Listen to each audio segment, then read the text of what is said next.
আসসালামু আলাইকুম। সকল শিক্ষার্থীকে স্বাগত জানিয়ে শুরু করছি ম্যাথ ক্লাস। আজকে আমি ম্যাথ ক্লাসে অষ্টম শ্রেণী গণিতের তৃতীয় অধ্যায় অনুশীলনী 3, প্রশ্ন নম্বর হচ্ছে 1, পৃষ্ঠা নম্বর হচ্ছে 44। এই 1 নম্বর প্রশ্নটি সহজে সমাধান দেব। তাহলে দেখো, এখানে দেওয়া আছে কি, একটি শহরের জনসংখ্যা 1,50,000, প্রতিদিন 10 জনের মৃত্যু হয় এবং প্রতিদিন 17 জন শিশু জন্মগ্রহণ করে। 1 বছর পর ওই শহরের জনসংখ্যা কত হবে? তাহলে দেখো, যা দেওয়া আছে প্রথমে লিখে নেই। নম্বর 1 দেওয়া আছে, শহরের মোট জনসংখ্যা 1,50,000 জন। প্রতিদিন বলছে, প্রতিদিন বলতে বোঝায় একদিন। প্রতিদিন 10 জন মৃত্যুবরণ করে, প্রতিদিন মৃত্যুবরণ করে 10 জন এবং প্রতিদিন শিশু জন্মগ্রহণ করে 17 জন। বের করতে হবে এক বছরে ওই শহরে জনসংখ্যা কত হবে। আমরা জানি 1 বছর সমান 365 দিন। এখানে একদিনে জনসংখ্যা বৃদ্ধি পায় বা বৃদ্ধি হয়। একদিনে জনসংখ্যা বৃদ্ধি হয় 17 বিয়োগ 10 বা 7 জন।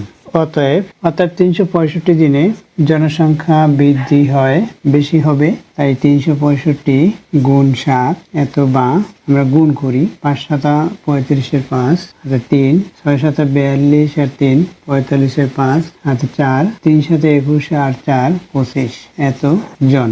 দেখো, এখানে একদিনের জনসংখ্যা আমরা সংখ্যাও লিখতে পারি, বা একদিনে জনসংখ্যা বৃদ্ধি হয় এতজন।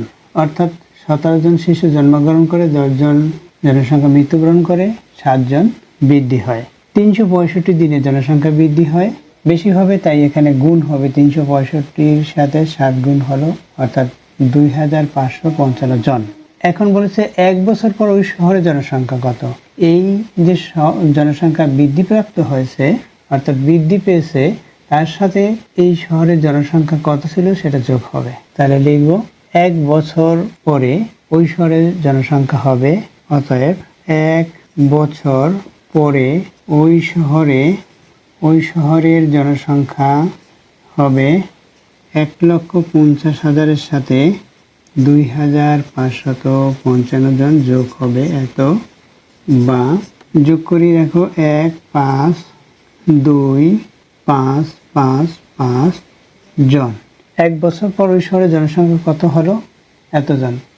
অর্থাৎ 1,52,555 জন। উত্তর হচ্ছে এটা। 1 বছর পর ওই শহরের জনসংখ্যা কত?